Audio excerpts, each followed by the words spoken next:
My name is Draža Mihailović. I'm a television producer in Los Angeles. I was born and raised in the U.S., and I remember growing up, the name Draža Mihailović always produced a strong reaction.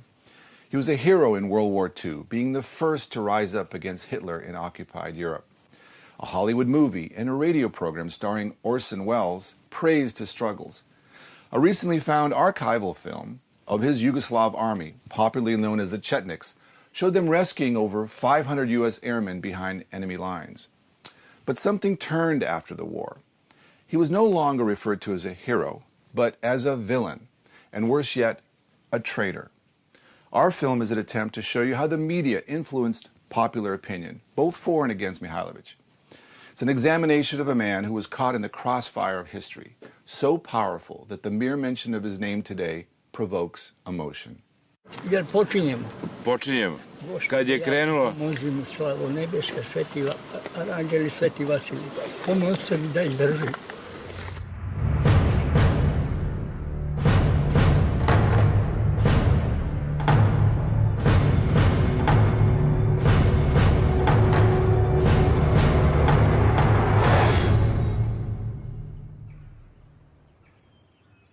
This is the Ravna Gora Plateau in western Serbia.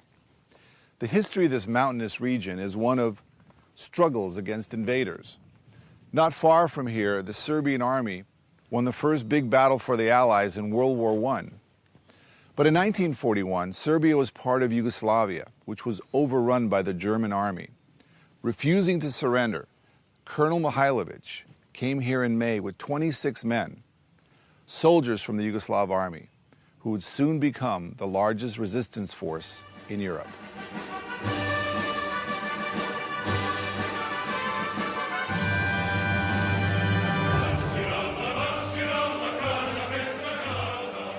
Kada se pojavio, na primjer, gorski car na Ravnu Goru koji nije porobljen, Draža Mihailović koji nije dozvolio da se porobi njegova cela vojska i da se okupira cela Srbija, srce Srbije, Ravna Gora, Sulobor i Jelica. On jednostavno, kad je čuo da su se predali, on rekao ja neću da se predam Nemcima.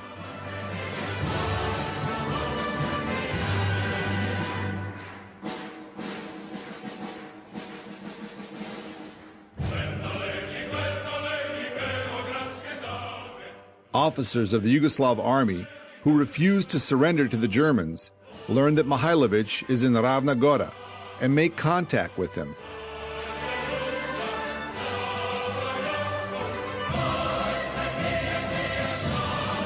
He will lead them in the next 4 years, waging a guerrilla war against the Axis. Mihailović will launch attacks on German communication lines. He will infiltrate his agents into German collaborationist ranks. By 1942, he will raise the largest Allied army between London and Cairo.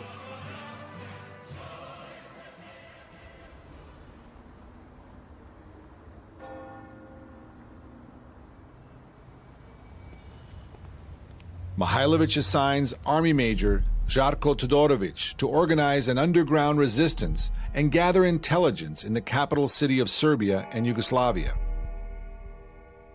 Todorović forms the Belgrade Command and recruits students from the Democratic Party. I mi smo u to vreme vrlo malo komunicirali među nama. Mi smo imali nekoliko grupa. Jedna, recimo, Desimir Tošić je odgovarao za jedan deo Beograda, Marko Krstić je bio odgovarao za drugi deo Beograda. Kad je uapšen Desimir Tošić, oni su samo uhapsili još 4 koji su radili sa njim, a nisu znali za ostale koji su učestvovali u organizaciji Demokratske stranke. This is pre-war footage of King Peter with Yugoslav army officers. Once in the hills with Mihailović, they will come to be known as Chetniks. Their clean-cut image will change dramatically. Many will don peasant clothing as their uniforms wear out. They will grow beards in keeping with the Serbian guerrilla tradition, but they will formally continue to be officers of the Yugoslav army.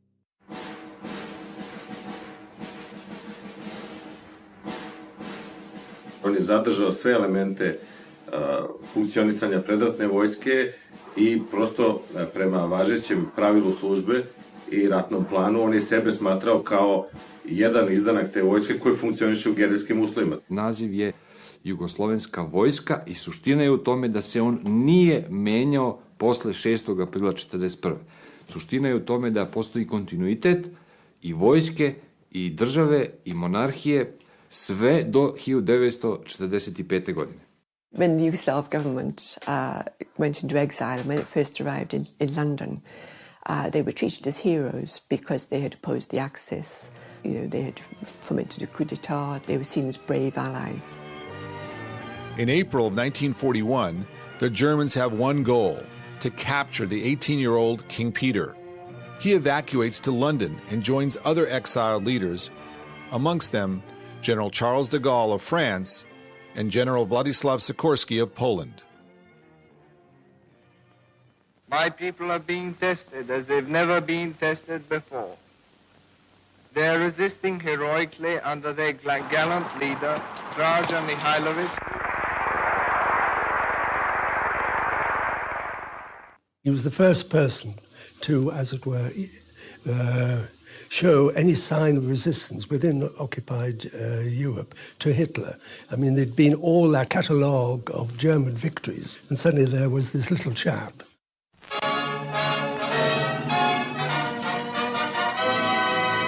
With Vincent Price as our master of ceremonies, David Brookman and the Treasury Orchestra and Chorus, and starring Mr. Orson Welles in Violet Atkins' story of unconquered Yugoslavia, The Chetniks.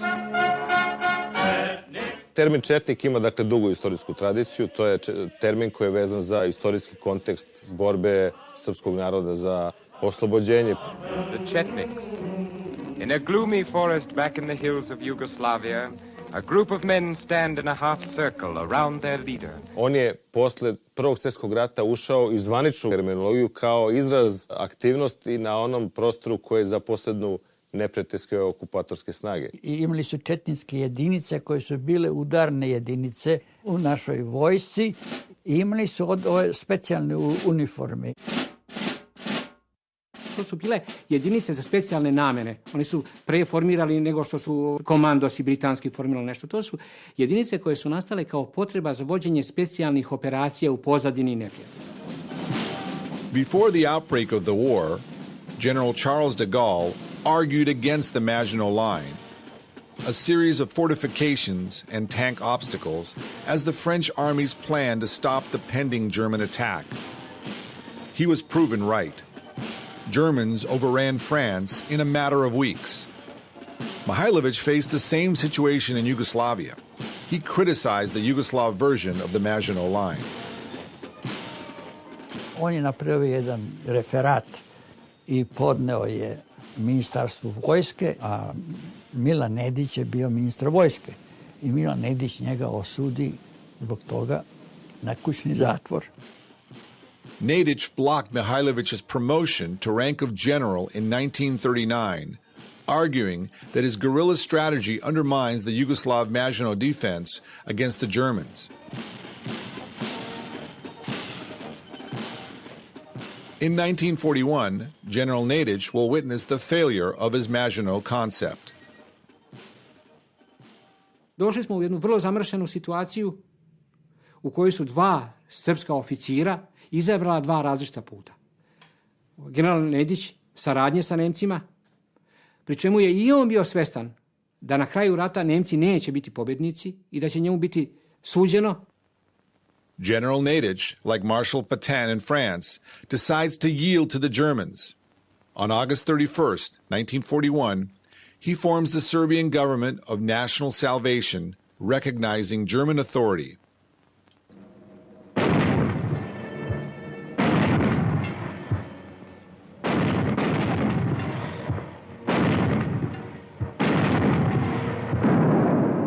U Jugoslaviji javio se jedan drugi pokret, posebno od trenutka napada na Sovjetski savez, koji je podržan sa istoka. They are the members of the Communist Party of Yugoslavia, headed by Josip Broz, known as Tito. The Communist Party of Yugoslavia organizes a guerrilla force, the Partisans. Mihailović and Tito established telephone communication to coordinate action against the Germans. Treba shvatiti jednu stvar. Pokret Draže Mihailovića je uglavnom bio vođen od oficira.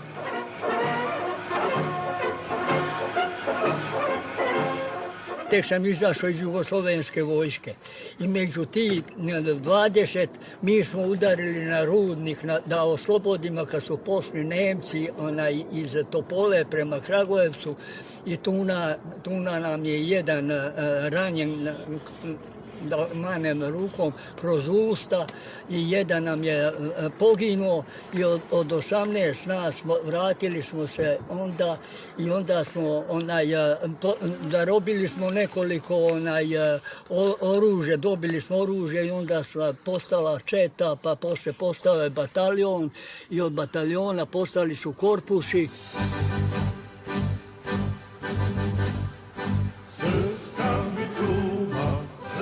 Mihailović's men, commanded by the youngest lieutenant colonel in the Yugoslav army, Veselin Mesita, take the town of Loznica from the Germans.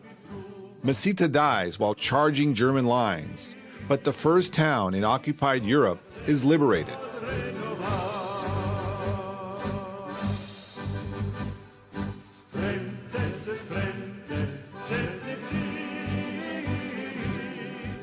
Five towns liberated, 4 more under siege in the fall offensive of 1941. Mihailović issues an order which regulates postal service in liberated Yugoslav towns.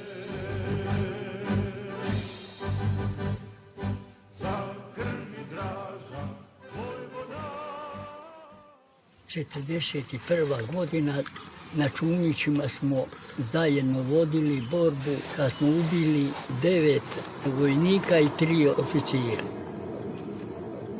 Opredelenje je bilo sada ko će da ide na jednu stranu, ko će na drugu. Ja sam se opredelio za moju zakletvu i otišao sam, a mnogi su se opredelili tamo i posle su prišli mene, ima 4 koji su prišli meni, na primjer, bacili petokraku, a postavili krunu.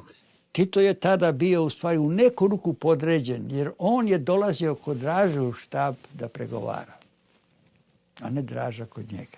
I onda je, kad su se vraćali, jedan od komandanata je rekao Draži, slušaj, mi ćemo kad oni odu malo da ih likvidiramo. A Draža je rekao, ja sam dao reč. I ako neko od njih pokuša nešto da ih napadne, on će biti streljan. To treba sve vama da bude jasno. I nije dozvolio da se mašta desi Titu dok se vrati u svoj kraj gde je bio komandant. To Titu ne bi učinio sa Dražom. Kad je Wilhelm, njemački car, na onom telegramu da je kapitulirala Bugarska napisao, zar 62.000 Srba da reši sudbinu rata? Sramota. On koji je imao armiju od 2,5 miliona vojnika, gubi rat zbog onih srpskih vojnika na Solunskom frontu.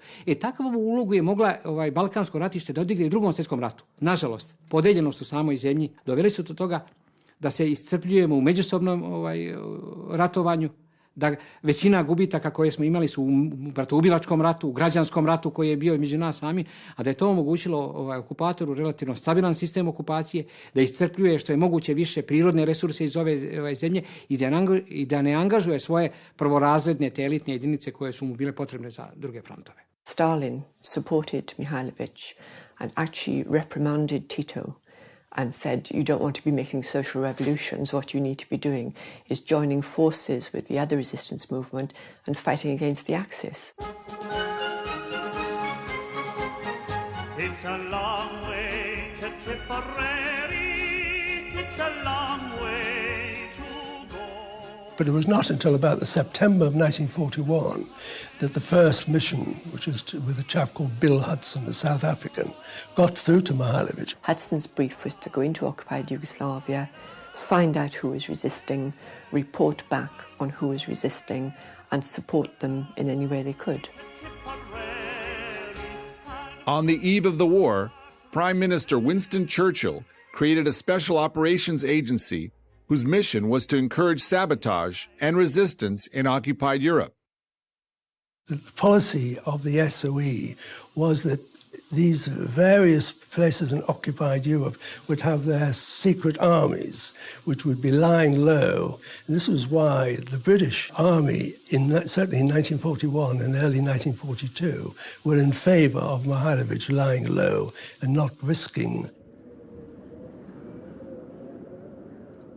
The towns taken by his men and the partisans in the fall offensive were reclaimed by the Germans, who now want revenge. On September 23, 1941, the German authorities introduce a new policy. For every dead German soldier, 100 Serbs are to be executed. For every wounded German soldier, 50 Serbs will be killed. Bill Hudson, who was the first SOE officer to arrive in occupied Yugoslavia, arrived shortly after this happened. And he described it very movingly in a BBC interview some years ago, in which he said that every morning and every evening, the women of the town would be out in the fields, wailing and keening.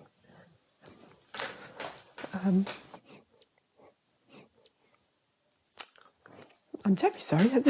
That's caught me unawares. But mourning, they were mourning every night and every evening. And he said it was a terrible sort of atmosphere. And it affected Mihailović very badly. And from that moment on, Mihailović felt that he should act as a shield for the people and protect the people. Prema nemačkim podacima, iz proleća 1942. godine u ustanku je ubijeno 49.750 Srba, što civila, što u vojnim operacijama, što su za svega nekoliko meseci trajanja tog ustanka zaista drastične žrtve. Mada je bilo odmazdi, bilo ubijanja, ali tako sistematskog i tako svedeno na matematički izraz, mislim da je bilo samo na prostoru okupirane Srbije.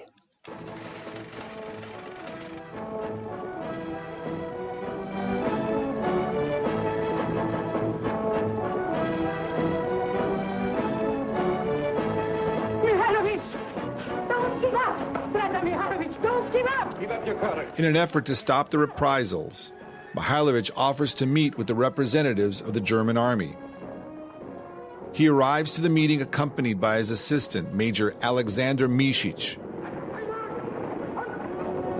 The German army is recognized as such by the entire world. How can it be wrong when men fight for their country? Oh, it's quite simple.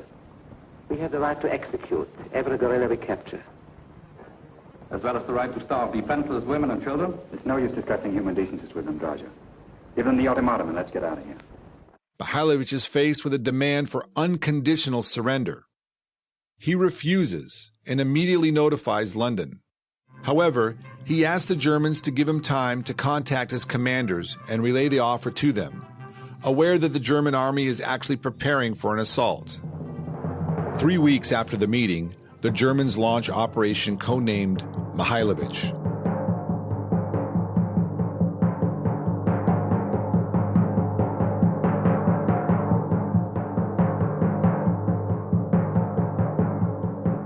They print a wanted poster with a reward for Mihailović's head of 200,000 dinars. The Germans carry out a parallel offensive against the partisans, codenamed Užice, and push them to the area controlled by the independent state of Croatia, formed in the western part of Yugoslavia with the help of the Axis.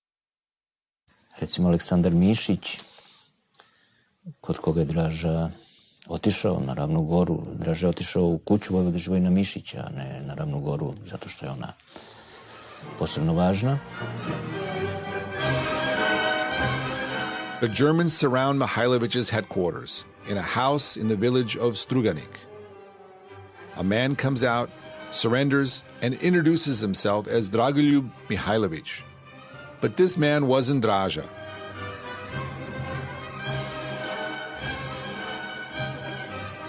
The man pretending to be Draža was Major Alexander Misic. Mihailović's assistant and the son of General Mišić.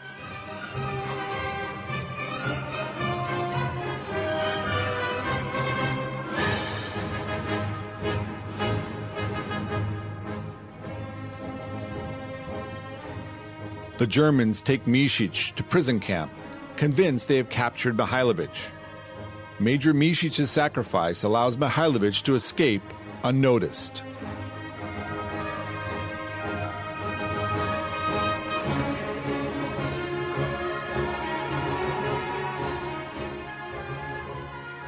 Amerikanci su jugoslovensku vladu u izbjeglištvu, samo kralja Petra, koji je ugošćen na najvišem mogućem nivou u Americi, i generala Mihailovića i njegov pokret smatrali savezničkim pokretom. King Peter, boy ruler of Yugoslavia, meets President Roosevelt for the first time. Only 19, the young king comes to seek aid for Yugoslav guerrillas waging war against the Axis.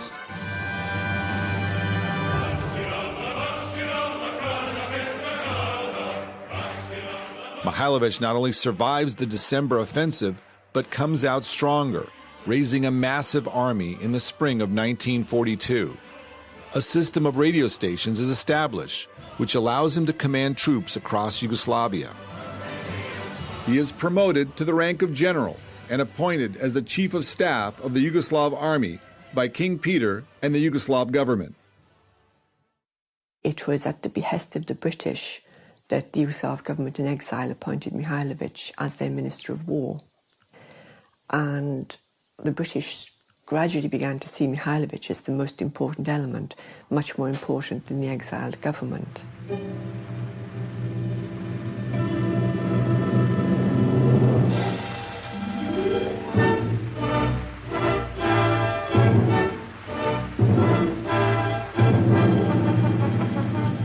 In 1942, Mihailović emerges as the hero of the European resistance. However, the reality on the ground is different. His army has insufficient weapons for serious offensive action. Hudson and then subsequently Bailey sent out desperate messages saying, send us arms.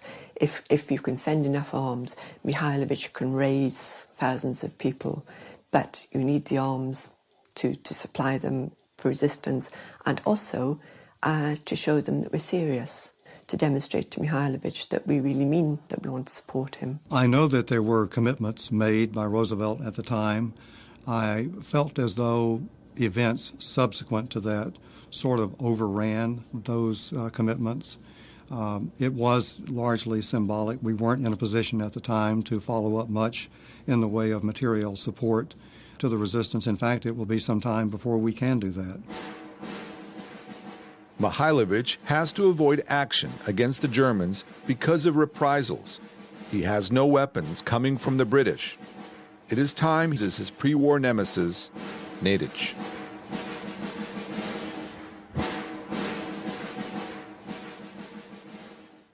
He also encouraged some of them to join the Nedić State Guard in Belgrade.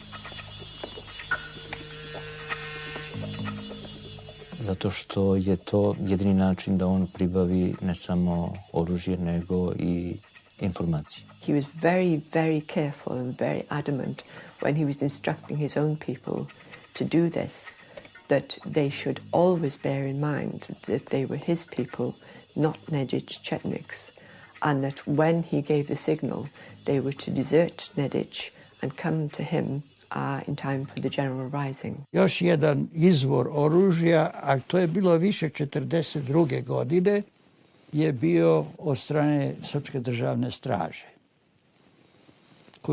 koji su naši ljudi iz pokreta Draže Mihailovića uspeli da probiju. Sada ostaje da se konkretno dogovorimo u isporuci oružja. Gde i kada? Vama to možda izgleda jednostavno, ali nije. Ne vole Nemci te igre ispod žita, tako da moramo biti sasvim diskretni. The partisans employed exactly the same tactics because in their area, of course, they had the Ustasha forces. and when it suited them, they ignored them or made accommodations with them or infiltrated them, because that was just as useful from the partisan point of view as the Nedić forces were from the Mihailović point of view. World War II Yugoslavia witnesses the greatest number of different armies and factions. Serbia alone has 12. One of them is the pre-war Chetnik organization led by Kosta Milovanović Pečanac, who held the title of Vojvoda, a Serbian military leader from the Balkan Wars and World War I. Pečanac decides to join Nedić in recognizing German authority. Mihailović clashes with his forces, but also uses them to legalize some of his units and procure weapons in 1942.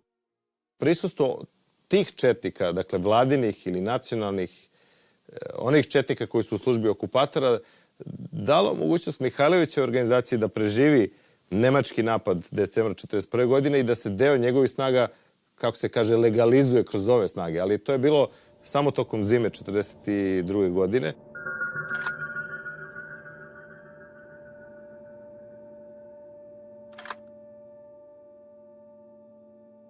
Radio Beograd priredio je po prvi put u okviru srpske emisije jedan javan koncert na Terazijama u Beogradu.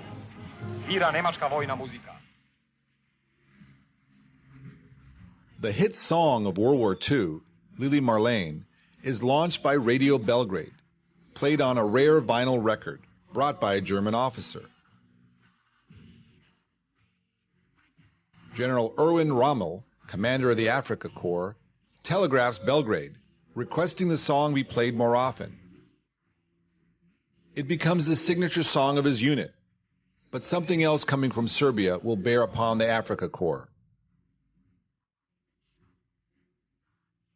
It was the railway line through Serbia that was supplying reinforcements to Thessalonica, to Rommel in North Africa, and this was of great concern to the British.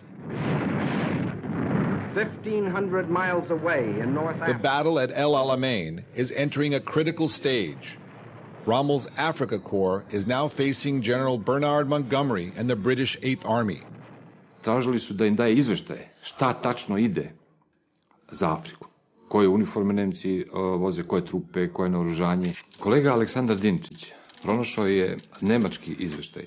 Izveštaj grupe Vineke, koja je pratila diverzantsku grupu Gordon, četničku, odnosno jugoslovenske vojske. Prema tom nemačkom izveštaju, grupa Gordon je izvela 1499 uspešnih diverzija i sabotaža tokom 1942. i u prvoj polovini 1943. godine. Metoda je bio da se sipa pesak u ulje kojim se podmazuju osovine točkova na vagonima.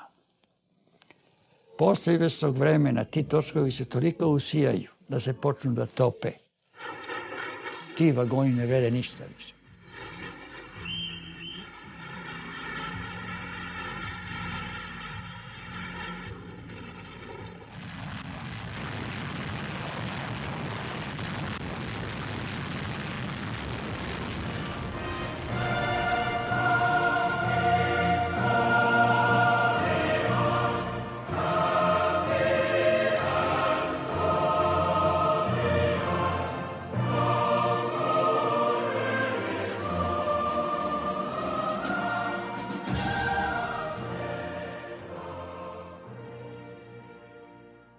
Germans organized exhibits starting in the summer of 1942, ridiculing Mihailović's actions.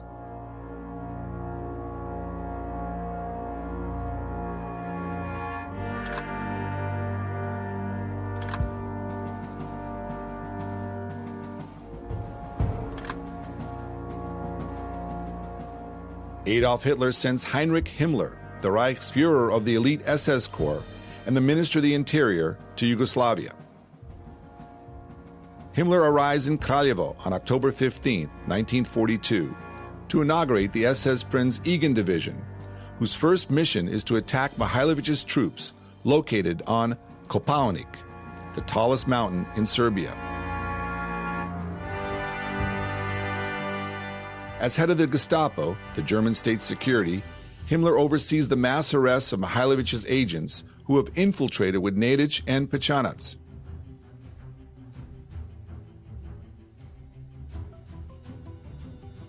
Gestapo's code name for Mihailović's secret army, is DM organization. Unfortunately, many of these people wound up in camps and being deported to Mauthausen as a result of being perceived as infiltrators and spies. Porodica Draže Mihailovića je bila uhapšena. Kogod je bio od oficira dokazan u neku ruku po kriterijuma Gestapoa da je recimo bio u nekoj značajnoj funkciji Draže Mihailović, on je bio streljan. Ukoliko bi ih otkrili da su pripadnici jednog ili drugog pokreta, toliko su pre stradali. I Mihailovićevi ljudi i komunisti.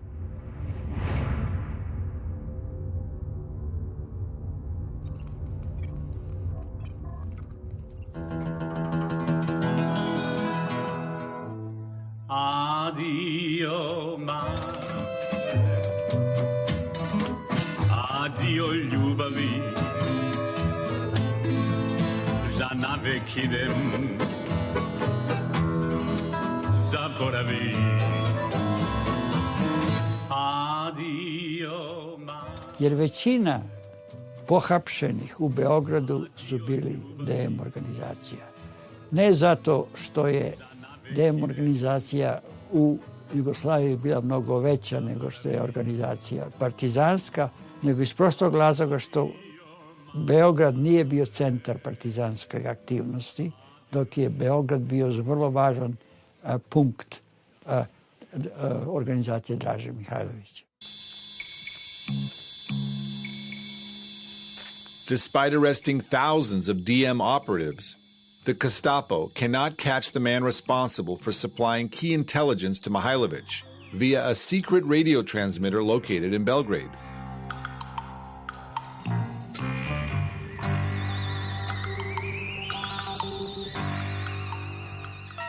In the early 1970s, a Yugoslav television series on the war showed acts of sabotage, but only those of partisan agents who had infiltrated the Nedić ranks. Any specific actions by Mihailović operatives were credited to the partisans. Specifically, in one episode called The Radio Station, the writers relied on the Gestapo files on Žarko Todorović. Kapetan Todorović.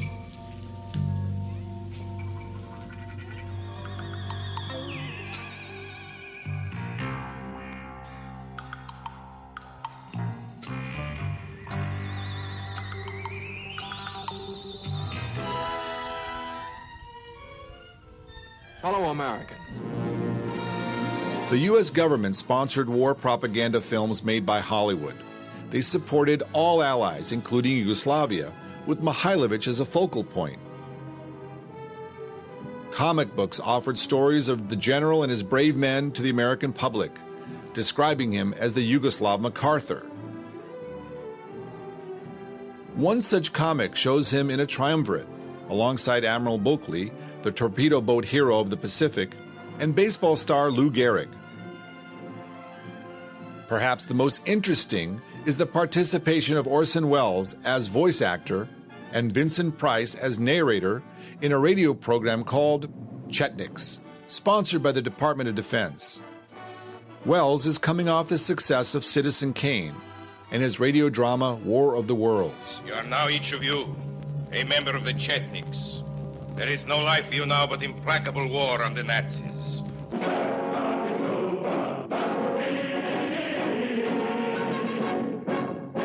As far as the United States was concerned, I think we had a very romantic view, if you will, of Mihailović. He became a hero of European resistance.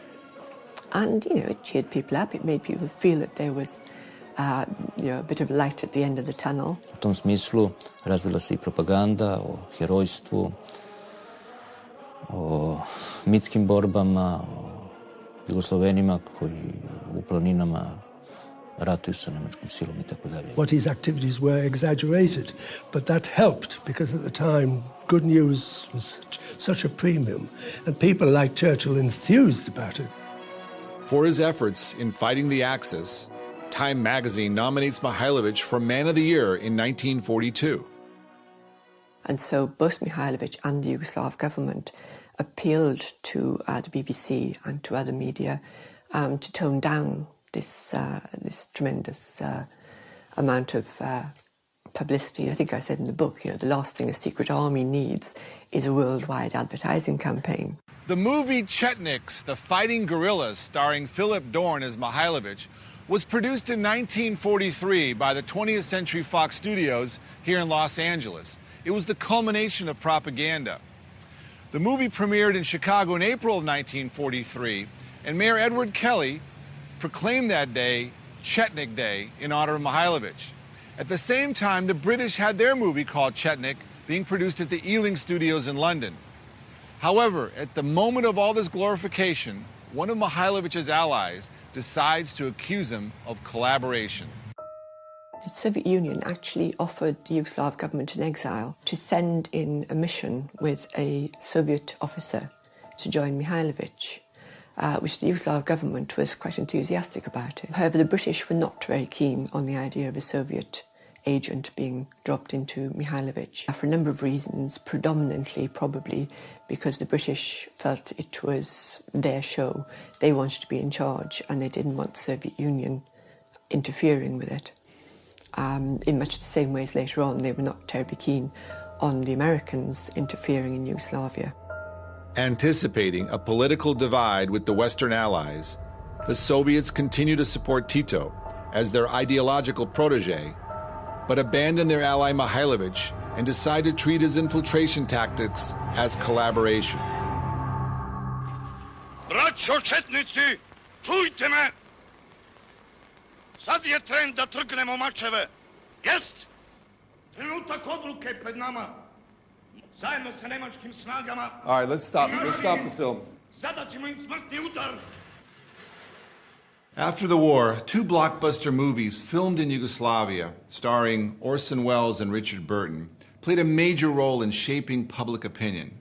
However, these movies were also hiding one of the biggest secrets in communist Yugoslavia: Tito's deal with the Germans. Und wenn sie dann schön eingekesselt sind, dann greifen wir gleichzeitig von allen Seiten an. Orson Welles plays a Chetnik again, this time as a collaborator who offers the Germans a deal at Neretva River.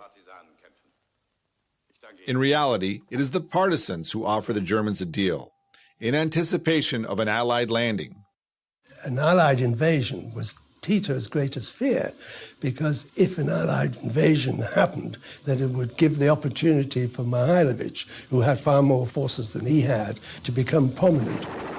The partisans are chased down to Neretva by the Germans in Operation Weiss, meaning white, intended to destroy them. Once Tito learns that the British are drawing up plans for an invasion together with Mihailović, he decides to send a delegation to the Germans. Three of their top leaders actually went and met up with German officials and actually went to Zagreb and were allowed to visit girlfriends and go to the cinema and to visit their families. Gilas, Popovic and Velebit were involved in the March negotiations and negotiated with Germans at increasingly high levels. A truce was agreed where they would not fight the Germans. This suited the Germans because it freed them up. They could then turn on Mihailovic's forces and wipe them out. At one stage, it seems that the partisans even suggested to the Germans that if there was an Allied landing, they might join forces with them. That may be a bit of PR on behalf of the partisans to make their negotiations more successful. At Neretva, the British still have no contact with Tito, who is getting dangerously close to the Germans. However, he will soon get British support at Suceska, a battle depicted in the second movie, starring Richard Burton as Tito. Hitler naređuje svojim generalima von Leru I Littersu novu ofanzivu protiv partizanskih snaga. Odmah opkoliti, uništiti partizanske udarne jedinice I njihovog vođu Tita. Tako je počela po angažovanosti ljudi I ratnih sredstava operacija najvećih razmjera nazvana Švarc. Tokom planiranja operacije Švarc, u tom prvom planu, u čijem diktiranju učestvuje lično Adolf Hitler, partizani nisu spomenuti. Plan se odnosi samo na uništenje četnika. The Germans were planning Operation Schwarz against the Chetniks. Every possible effort was being made to ensure the Italians did not know of Operation Schwarz. They simply did not trust them not to tell their allies certain Chetnik units.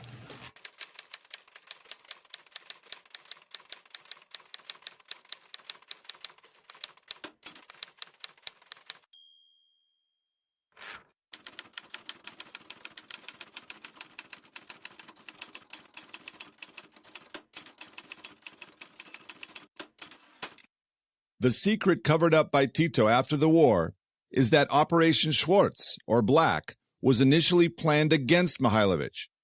How did an operation to capture Draža turn into the biggest battle between the Germans and partisans? Kada su Nemci 17. maja produžili svoj napad i na partizane, pošto su oni u međuvremenu upali u četničku teritoriju. Kad su već upali u tu teritoriju, Nemci su odlučili da unište jedne i druge, a i inače stalno je iz Berlina dolazilo upozorenje da se sa bandama ne pregovara, već da se one uništavaju. Toga dana je prema Đilasu Broz izjavio: tako nam i treba kada verujemo Nemcima. Na početku operacije Schwarz, Mihailović je izbegao nemački obruč, to od strane njihove najbolje jedinice prve brdske divizije, samo za 2 sata. Kod Đalovića, Klanca, kod Brodareva, povukao se dakle na sever. 2 sata posle njegovog povlačenja obruč je bio potpuno zatvoren. Tu se vidi koliko je Draža Mihailović bio ovako, imao koncepcije koje su za gerilu značajne bile. Oni nisu uhvatili skoro nikoga. Oni nisu uspjeli da okruže i unište ni jednu jedinicu jugoslovenske vojske. Međutim, u njihovom obruču se našle glavnina snaga partizanskog pokreta, koji su uspavani pregovorima koji su pre toga vodili sa Nemcima, verovali da do te operacije neće doći. Njihove glavne snage dolaze iz Grčke, to je prva brdska divizija, 25.000 vojnika, najbolja formacija nemačka koja je bila ovde, ona je, recimo, osvojila Kavkaz od Crvene armije, i to je 7. SS brdska divizija Princ Eugen koja je dolazila iz Hercegovine. Tako kada je 17. maja 1943. godine počeo taj napad Nemaca i na partizane u operaciji Schwarz, oni su uporno pokušavali da se probiju na jug i uporno su nailazili na najjače nemačke snage i masakrirani su. The partisans are hit with the largest German offensive to date in the Balkans. He has lighted a fire which will burn. Winston Churchill delegates a special assignment to Captain William Deacon, his confidant and assistant in writing the history of England. He arrives with the first British mission to Tito. Deacon arrived right in the middle of this encirclement. Partisans escaped very, very narrowly. Mr. Churchill planned a wonderful trip for us, particularly for you, his personal friend. Yes. Tito was wounded, I think, and also Deacon was wounded. I think they may have been wounded by the same shell. So you can imagine you're a young man arriving in the middle of a huge and terrifying battle on Mount Dermitor.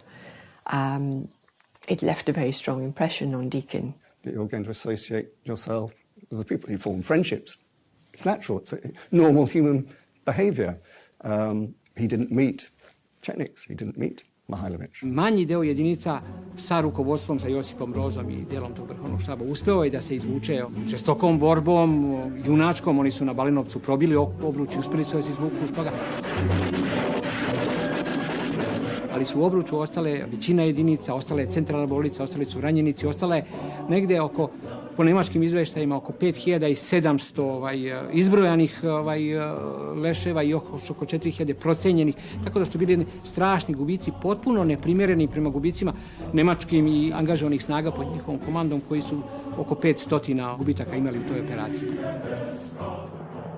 Britanske vojne misije stiču utisak o neverovatnoj borbenosti partizana jer se nalaze upravo u epicentru tih borbi i njihovi izveštaji utiču da u stvari dođe do te prve drastične promjene kod Britanaca koji kažu pa da, u Jugoslaviji se ne bore četničke snage Mihailovića, nego upravo partizani i to upravo s Nemcima i to u situaciji kada se naša vojna misija tamo nalazi i sama također trpi gubitke.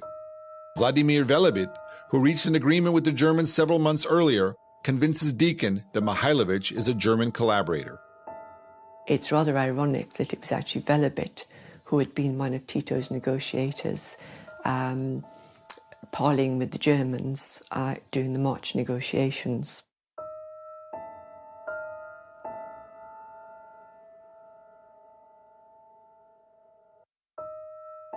Operation Schwarz didn't destroy Mihailović, but it did damage him in the eyes of the British, who now take note of the partisan guerrilla activity. In 1941 and 1942, they advised Mihailović to lay low. Now they want him to take overt action. The Intelligence Center, located in Bletchley Park outside of London, houses a supercomputer, which is able to decrypt the German secret code Enigma. This gives the British a better picture of activity on various front lines, including Yugoslavia.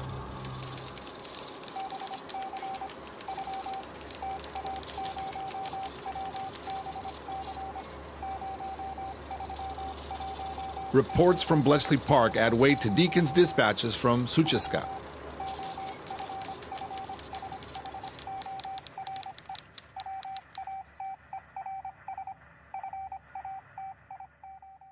He initially started out advising all the time that the support for Mihailović should be maintained. And he did this throughout 1942, and he did this during the beginning of 1943, which you can clearly see from his reports that were going up to the chiefs of staff through the various channels, that his opinion changed. Pa jedino se od Mihailovića i od Srba tražilo da napadaju Nemce neprestano, tražilo se i od drugih, ali su oni odbijali, s obzirom na čvrstinu okupacijskog režima. Mihailoviću se to pripisivalo kao izdaja. Churchill in particular didn't appreciate the reprisals, whereas when it came to the French Marquis being in the forests and being threatened with reprisals, and Churchill would tell them to go easy. And there was this what people would refer to British double standards. British wanted to be in the driving seat, and Mihailović, not unsurprisingly in his own country, also felt he should be in control of the situation. Rome was free, liberated after 21 In September of 1943, Italy capitulates. The British Army's plan, prepared with Mihailović to invade in Yugoslavia, was shelved. The Allies continue their push from North Africa into Italy. Mihailović launches a large-scale offensive now that the Italian troops in Yugoslavia have surrendered.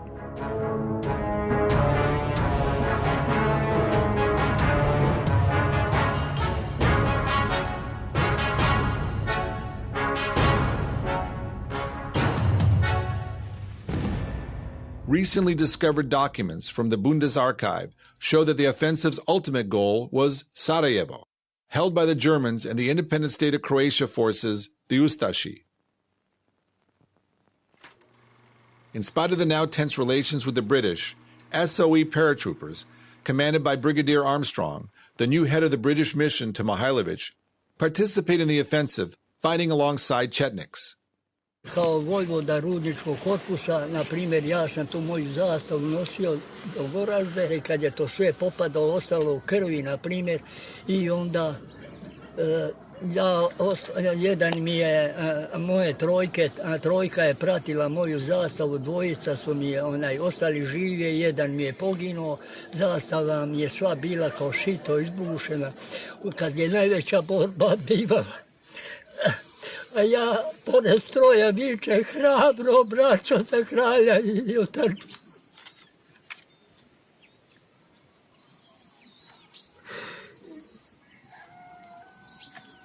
I nikad ne prežaljavam moju braću. Ne mogu da je prežalim.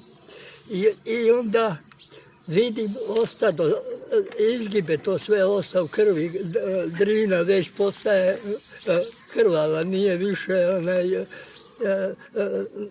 tako reći bistra. Unfortunately, the BBC broadcast a report all this action that had been taken and the Visegrad Bridge being blown up and so forth, and attributed it all to the partisans. To say that Mihailovic's forces were disappointed would be an understatement. The BBC had a fairly crucial role in the whole business of information or disinformation. Dalje od Višegrada sa jedinicama jugoslovenske vojske nisu išli saveznički oficiri. Dokumente jugoslovenske vojske su ili negde sklonjene ili su uništena, a saveznička ne postoji iz prostog razloga što nije bio nijednog saveznika tamo. Nemačka niko nije doneo u Vojni arhiv u Beogradu. Dokumenta koja govore o jeseni 1943. godine su vrlo značajna. Značajne su zbog toga što govore o najvećoj antiosovjetskoj operaciji koja je provedena na tlu Kraljevine Jugoslavije. Kompletne osovjetske formacije povlače se dalje prema Sarajevu i prave novu, praktično posljednju liniju odbrane u pravcu Sokolac-Mokropale. U međuvremenu Nemci dovode pojačanja, čak iz Albanije dovode 92. motorizovani puk, to im je bila interventna jedinica za Balkan. Jugoslovenska vojska počinje artiljerijsku pripremu, gađajući Sokolac, a odlučujući napad bio je zakazan za 22. oktobar 1943. godine u ranim jutarnjim časovima. 2 časa pre toga jedinice jugoslovenske vojske i sa leva i sa desna svim raspoloživim, svim pokretnim snagama koje su imali napadaju komunisti. Znači, 2. udarni korpus sa juga, 3. udarni korpus sa severa. Sve je to zanimljivo. Zanimljivo je što su Nemci videli da se komunističke jedinice kreću prema položajima jedinica generala Mihailovića, ali oni su smatrali da one tamo idu kako bi zajedno sa jedinicama generala Mihailovića napale njih, Nemce.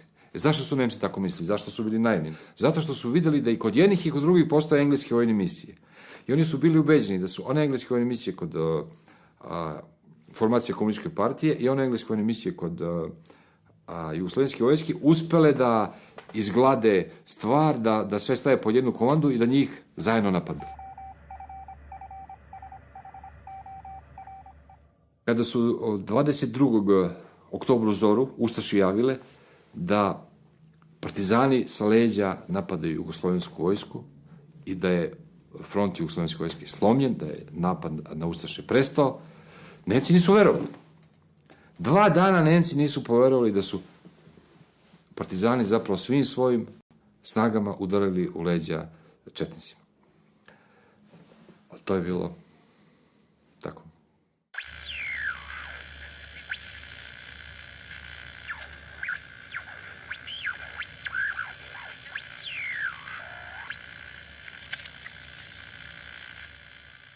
I don't think anyone reading this material could come to anything other than the conclusion that it was the partisans who were providing most of the resistance to the Germans, and that's why I've no doubt whatsoever that Churchill took the decision to support the partisans. Ja ne mislim da je on na osnovu tih podataka doneo svoju odluku, nego su mu oni samo poslužili da unapred donetu odluku opravda.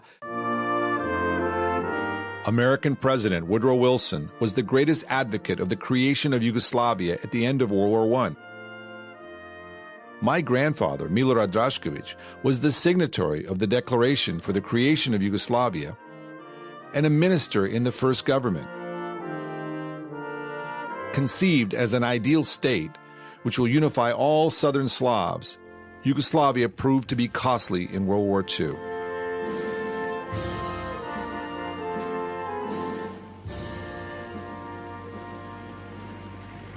The policy of killing and expulsion of Serbian civilians in the independent state of Croatia weighs heavily on Mihailović, who has to uphold his constitutional oath and defend Yugoslavia while protecting Serbian interests. A small Serbian village is Yugoslavia's last chance. Because the Germans occupied Belgrade, this school in the village of Ba at the foot of Ravna Gora became the national parliament of Yugoslavia. At the invitation of General Mihailović, deputies from 12 political parties which made up the pre-war parliament of Yugoslavia gathered here, including the pre-war president of the parliament who chaired the session. They arrived in secrecy, avoiding the Gestapo on the way. When it was over, all of them lent support to Mihailović's defense of Yugoslavia.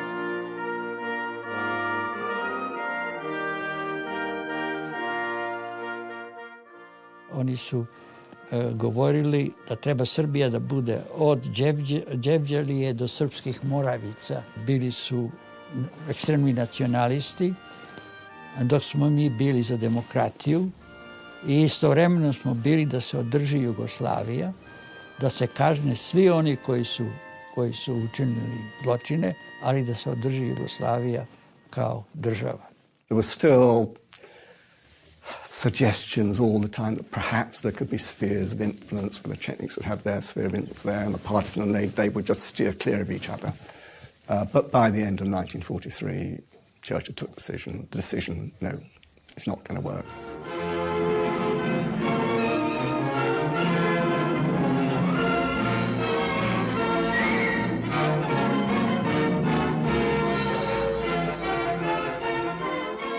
The future of Yugoslavia is being decided not inside the country, but in Tehran by the Allies.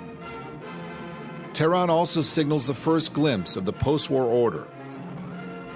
Roosevelt is looking at a direct deal with Stalin, focusing on Western Europe. The British want to keep their influence in the Mediterranean and Eastern Europe. Suština je u tome što je britanska politika davala ton i dinamiku prema Balkanu, a da su Amerikanci samo to sledili. The Americans realize the Soviet army is gaining on the Germans in the east. Roosevelt is ready to cede Eastern Europe to Stalin. The British and the Soviets will both back Tito, who is agreeable to their interests and strategy, unlike Mihailović. However, one American is cautious about the new British reports coming from Yugoslavia.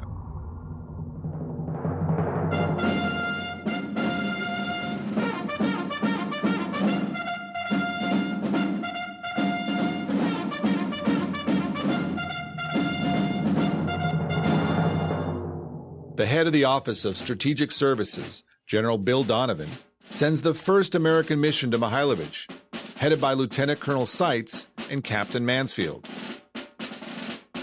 The American mission is formally under British Brigadier Armstrong. And Armstrong, undoubtedly acting upon orders that he had been given, held Seitz and Mansfield to a very close leash. He didn't allow them much freedom of action. They soon wearied of that, deciding they weren't being of much use there, and decided that they would make a tour of their own, which they did through a sizable area in Serbia. Mihailović appoints Captain Borislav Todorović, his liaison officer with Allied missions, to take the Americans on a walkabout tour. They traveled everywhere to see how many men were there that were fighting for Mihailović. Who were they? Because they couldn't see it with their own two eyes.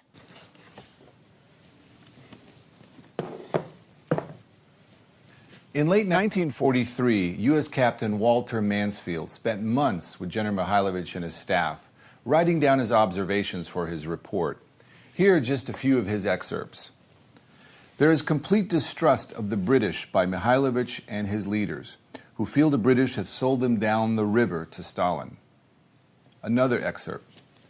I saw no collaboration between Chetniks and Germans in Serbia. And finally, a third one. The Serbian people are tremendously enthusiastic for Americans. They refer to Americans as the only nation which has no ultimate designs on them. The British had decided that they were going to drop Mihailović, abandon him.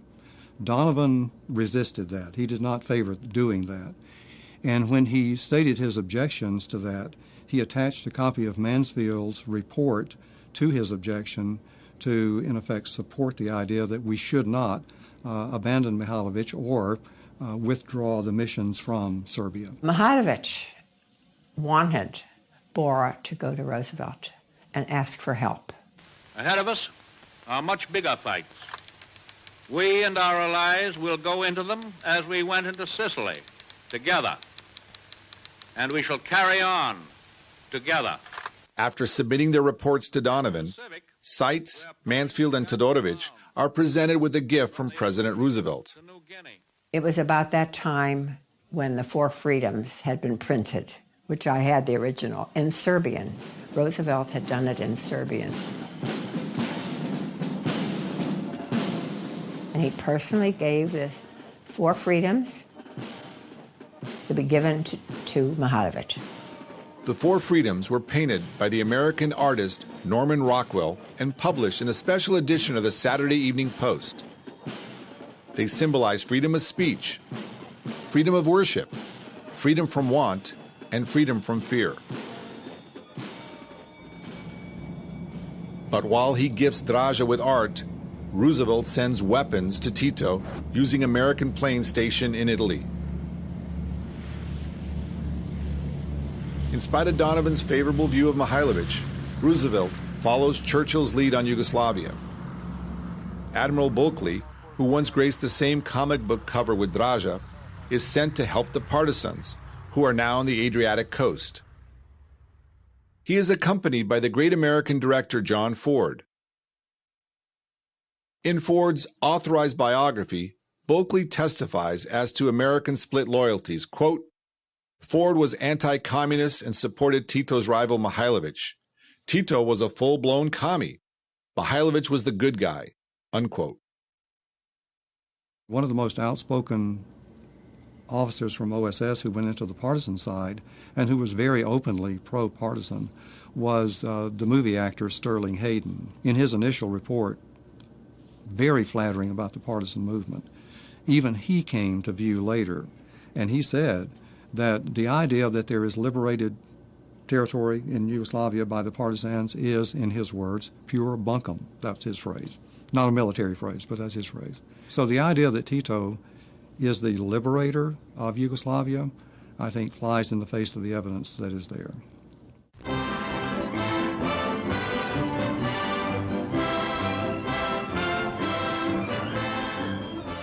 Oh, Mr. Bogart, glad to be back. Who said it? Both did a swell job. Oh, Thank you, Mr. Bogart. Nice. Now, give us a lot of good How was news. your trip? How are our boys doing? Our boys are doing a great job. On our trip overseas, my wife and I saw thousands of American boys in Africa and Italy, and you can be awfully proud of them. But as the Allies are getting ready to leave Mihailović, it turns out they need him more than ever. American planes that bomb Hitler's last remaining oil fields in Romania are shot down by German air defenses over Serbia on their way back to Italy. Mihailović is the only one who can rescue them. And the briefing officer explained all the details about the mission and the altitude we would bomb at and so on and so forth. Then he made an interesting comment. And he said, if you have to bail out over Yugoslavia, stay away from the Chetniks and seek out the partisans, because the Chetniks are collaborating with the Germans. Of course, nothing could be further from the truth. What do you want me to do with them, said Mihailović. What do you want me to do with them? And that's when Bora made the contact with the Americans, that we had the American airmen there. So that was, that's really, we knew that first. I knew that first. Gospodar Jevremova, number 5. This is where my family lived in Belgrade.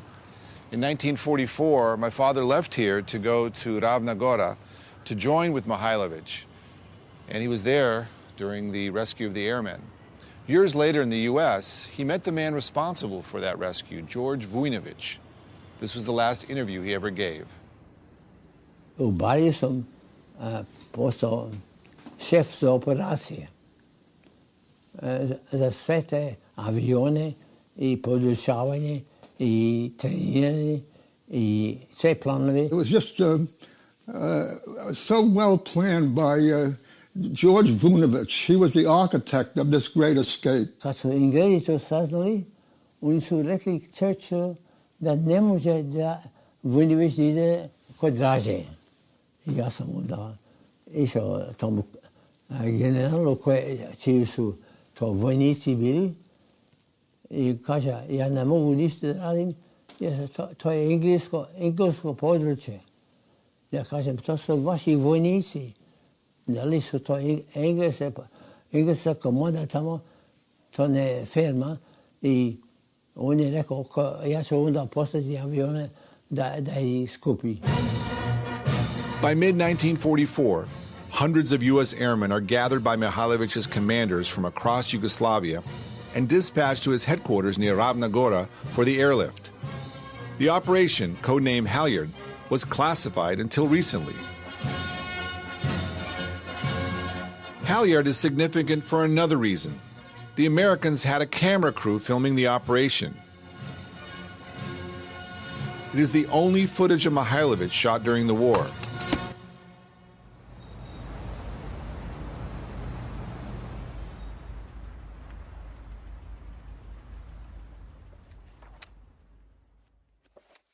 Archivist Bonnie Rowan discovered the footage at the National Archives in Washington, D.C., 70 years after it was filmed. At NARA, I work with paper records, I work with photographs, but mostly I work with motion pictures. And when there was nothing that I could find in motion pictures, I went to the paper records. And the paper records are very strong in talking about the various people who worked with Mihailović, what he was accomplishing, various reports from the Office of Strategic Services. And so up to a point, they were very, very positive. And now we found the film.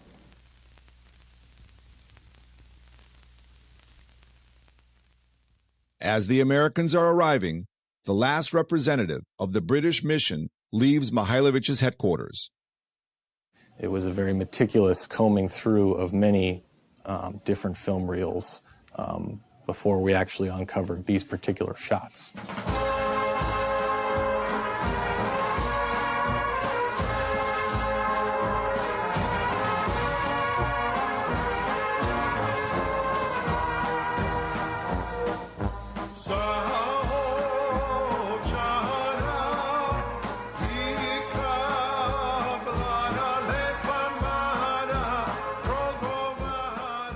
Films give visual evidence of American Special Forces interaction with Mihailović and some of his crews during the Operation Halyard.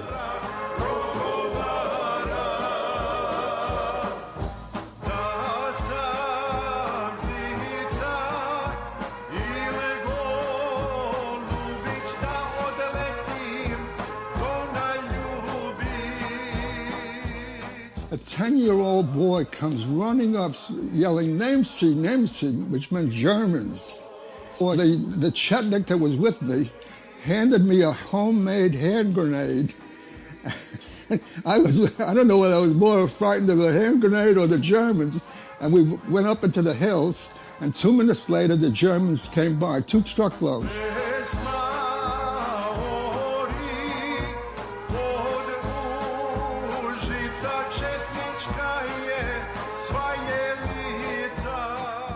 They were the kindest people that you could ever want to meet. You know, they greeted us with open arms, contrary to what we were told when we went to briefing. I kad smo se lepo porazumeli, ja kažem, Amerika je ovdje, na primjer, a oni kažu, Srbija je ovdje, nakon mene dođu, raskopčaju me ovo i ljube mi grudi.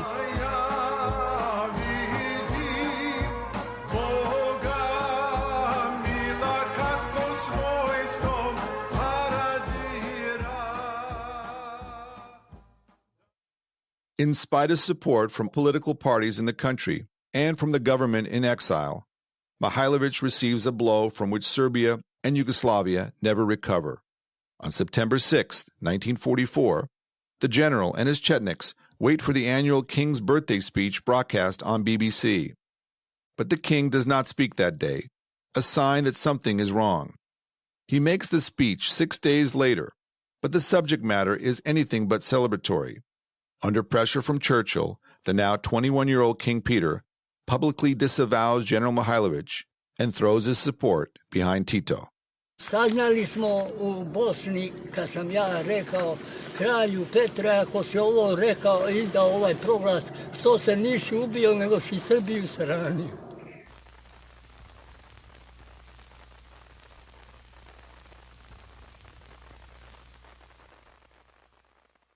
The British were fearful that Donovan was going to take advantage of the aircrew rescue unit being in there to send in another mission, and of course that's exactly what he was planning to do.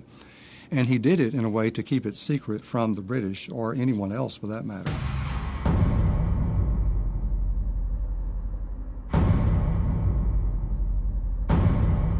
Donovan conceives of Operation Halyard as a cover for Operation Ranger. The two operations overlap. This is why Colonel Robert McDowell can be seen in the footage featuring the rescue of the airmen. However, he is there for an entirely different reason. The Germans still held communication routes in major towns in Serbia, but they know they are fighting a losing war. McDowell tried to negotiate that the Germans would actually surrender to Mihailović. And he had a meeting with Mihailović. I actually met someone who was present at that meeting. And the suggestion seemed to be that if Mihailović and his forces could actually reach Banja Luka and establish a power base there, that the Americans would be prepared to recognize them as an alternative government to Tito's Avnoj. The American Ranger mission, headed by Colonel McDowell, offers the Germans to end the war in southern Europe. The entire German Balkan army is to surrender to Mihailović and the American Special Forces.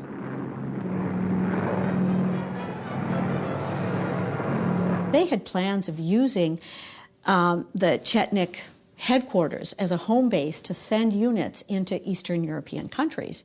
To govori o tome da je Mihailović, što aktivno, što pasivno, kontrolisao ipak veći deo teritorije Srbije. Donovan receives orders from President Roosevelt to withdraw McDowell from Yugoslavia. Roosevelt assures Churchill this will happen shortly, but McDowell decides to extend his stay. And McDowell and his people make a wide survey of the area. They go into different parts of the country. And what they find is that the partisans are overwhelmingly turning their supplies and their energy toward the nationalists, the Chetniks, not the Germans.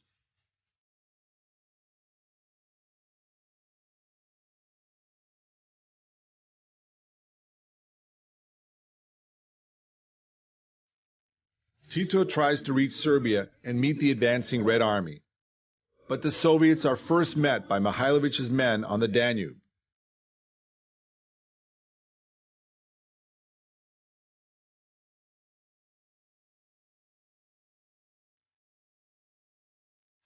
Njegove snage su od septembra do negde novembra delovale zajedno sa sovjetskim snagama na svim tačkama gde su došli u dodir. Znači od sovjetskog prelaska Dunava negde u septembru, pa do borbi u zahvatu Pomoravlja i gradova kakvi su Deligrad, Aleksinac, Kruševac, Čačak.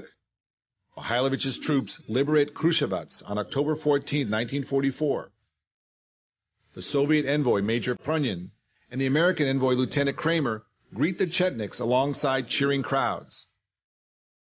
Ali se u nekoliko slučajeva to savezništvo uz prisustvo partizana, koje takođe se pojavljaju na tom terenu već u sledećim danima, u stvari menja u jedno neprijateljstvo. Tako da, pored zajedničkih borbi oko nekih gradova, sovjetske snage već posle nekoliko dana te iste snage razoružavaju i predaju partizanima, koji u nekoliko slučaja odmah vrše streljanje tih ljudi.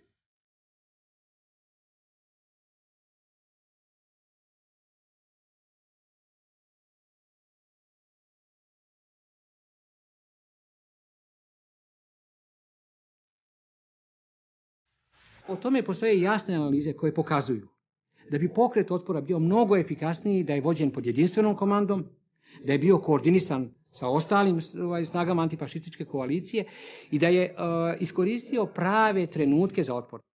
I on je, da bi izbegao sukob sa Sovjetima, koje je smatrao i dalje svojim saveznicima, odlučio da se povuče u Bosnu.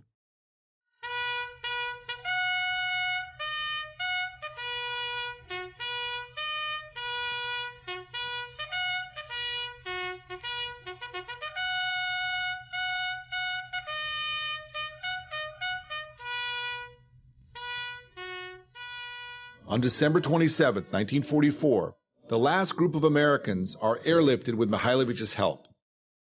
They plead with the general that he board the plane as well, but he refuses, saying, "It is my duty to stay with my people until the end."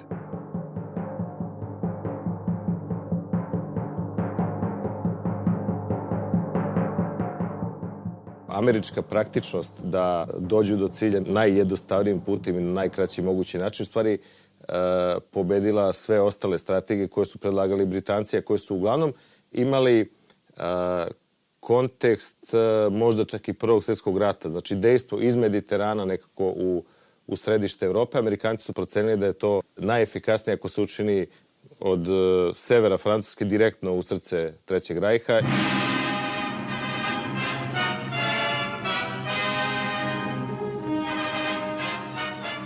That spirit of free people, working, fighting, and living together in one great cause, has served us well on the Western Front.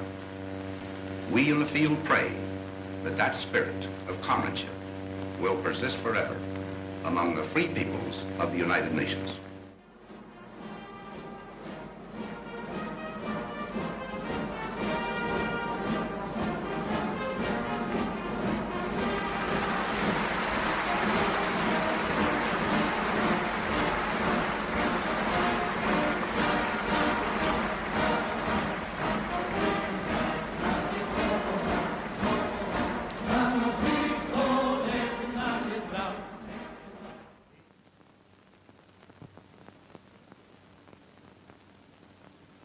In June of 1946, Tito organizes a mock trial of Mihailović in Belgrade, where everything seems to be turned on its head.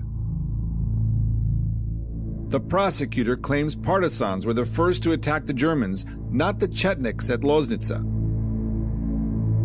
The indictment is framed around Mihailović's 2 meetings with the Germans.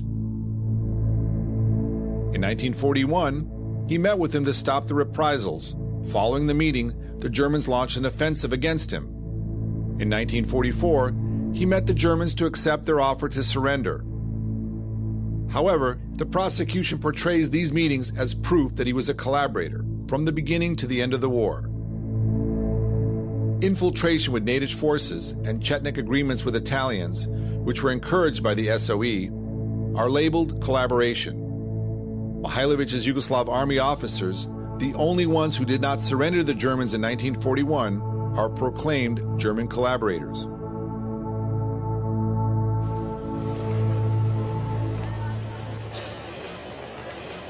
To je Draža Mihailović.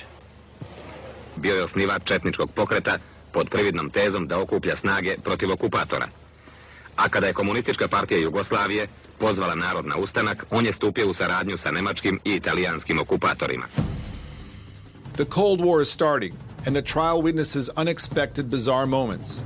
The Western allies, which helped install Tito a year earlier, are now being targeted by the prosecution. McDowell and the heads of the British missions, Hudson, Bailey, and Armstrong, are accused of being too close to Mihailović during the war and of conspiring with him against the communist revolution. All 3 heads of the British mission, who argued with Mihailović over strategy and inactivity, offered to testify on his behalf in Belgrade, but are denied. Bailey refuted allegations of collaboration against Mihailović by saying it makes no more sense to say that Mihailovic's forces infiltrating Nedić is an indication of collaboration with the Germans than to say that we are collaborating with Hitler because we have spies in Germany. Over 100 witnesses are called by the defense, but the judge only allows 2 witnesses to testify. 2 women come to the defense of General Mihailović.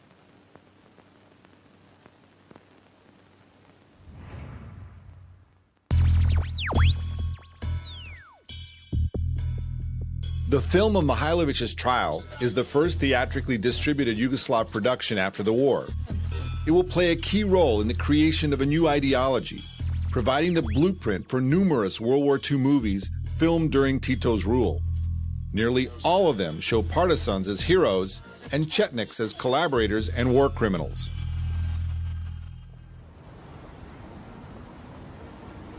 While Mihailović was on trial in Belgrade, he was praised in New York City.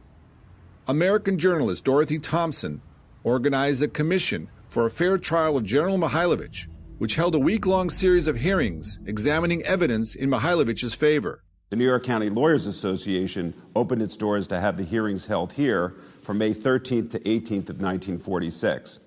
Those hearings were chaired by Arthur Garfield Hayes. Hayes was a founding member of the New York County Lawyers Association and also was famous for defending the Scopes, Scottsboro, and Reichstag trials. Hayes' association with Thompson and her popularity raised the public profile of the hearings. Thompson, the leading journalist of her era, was the first foreign correspondent expelled from Germany by Hitler. Katharine Hepburn portrayed her in the movie Woman of the Year. The Commission of Inquiry, organized by Thompson and presided over by Hayes, is made up of judges, attorneys, United States senators, and congressmen. We protested in front of the Yugoslav embassy. We sent letters to the Yugoslav embassy saying we wanted to testify on behalf of Mihailović, and we were denied. More than 20 airmen and officers testified in person, and more than 300 affidavits were submitted in evidence, all asserting that General Mihailović was an ally. General Mihailović was awarded medals by Generals de Gaulle and Sikorsky for his struggle on behalf of the Allies. At the recommendation of General Eisenhower, President Harry Truman posthumously awarded Mihailović the Legion of Merit Medal for contributions to Allied victory. It is the highest award an American president can bestow on a foreigner. The award was immediately classified. It would be interesting to know what Mihailović's thoughts were at the end. You have here an individual who, in 1941, when England had no allies on the continent, threw in his lot with Britain. And to believe that he then, in 1943 and 44, when the war was clearly being won by the Allies and lost by the Germans, would then throw his lot in with the Germans is inexplicable. And that makes no sense. Deco moja, sad vam se predstavlja kralja Petra Vojnik, rudnički vojvoda Goškog cara Draže generala, koji kroz svoj život oplakuje tužnu majku Srbiju, svetlu krunu Karađorđevića. Gorskog cara Dražu generala i svoju ljubljenu zastavu, što je nisam s kraljem Petrom na Oplencu razbio. Nikada, ni sa jednim neprijateljem, nisam zaključio nikakav sporazum. Vihor svetski odneo je mene i moj rad.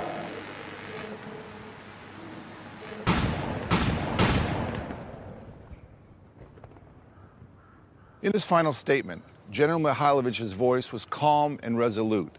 He spoke for over an hour. The courtroom, which was usually hostile, sat in complete silence, listening to his every word. When he was done, he walked back to his chair and waited for the verdict. Guilty, death by firing squad. A few days later, he was buried at an undisclosed site.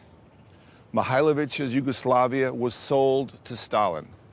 Draža had to disappear. Nobody needs heroes when the war is over. They're expendable. But some, the very few, are never forgotten.